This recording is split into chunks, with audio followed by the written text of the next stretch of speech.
Hi, my name is Afshin. I'm 38 years old from Iran. I'm a business analyst and a circumnavigator, and this is my story.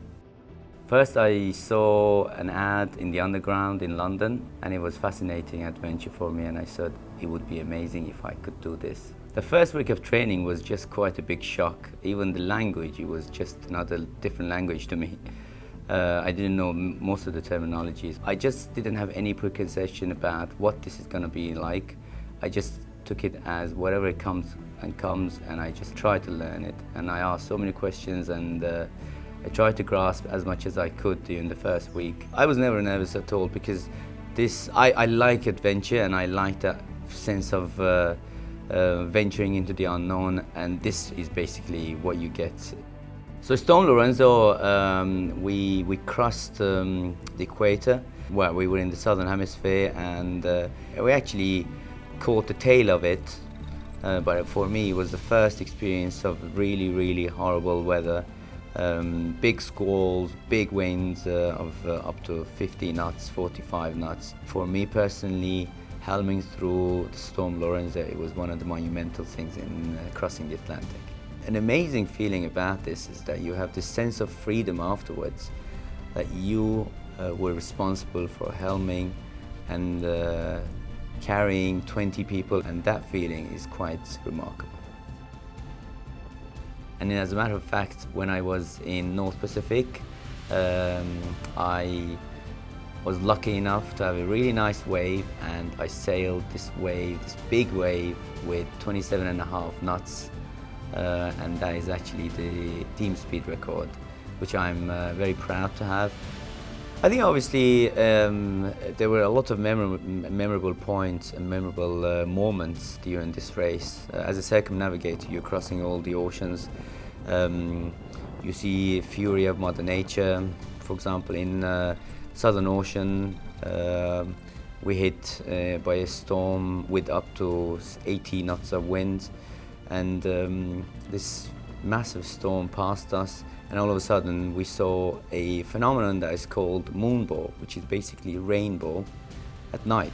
And in the beginning we just couldn't believe it, and I was helming in this storm, which is exhilarating first of all, but then on top of that you see this once in a lifetime phenomenon that not many people even have heard about it, let alone have experienced it. And that was something remarkable. I think motivation is both to win and to overcome the fury of Mother Nature. But obviously, if you manage to do both, fantastic. Otherwise, either of them is amazing because you feel the sense of achievement. But also, for someone like me who's never done sailing before, just to overcome the storm and fury of Mother Nature is a sense of winning in itself. We won the race from Panama to Bermuda, and what a race to win. And we still talk about it. To stand on that podium and then to get acknowledgement from everyone in the arena is just such a fulfilling and satisfying feeling that sometimes it's very difficult to describe, but it just gives you that sense of confidence that I managed to do this.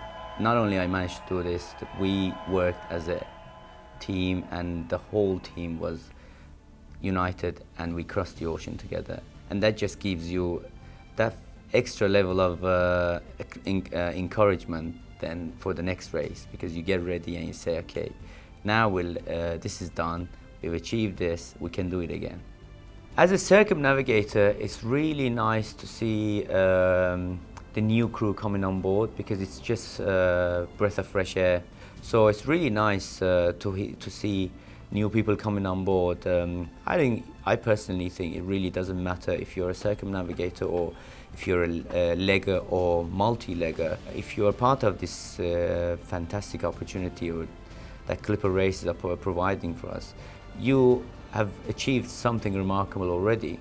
And regardless of crossing one ocean or two oceans or the whole circumnavigation, you should really feel proud about yourself. And as someone who has never done sailing before, to be able to sail or surf a 40-ton yacht in a big wave with a speed of 27.5 knots is something remarkable. And I think I will keep talking about this for the rest of my life.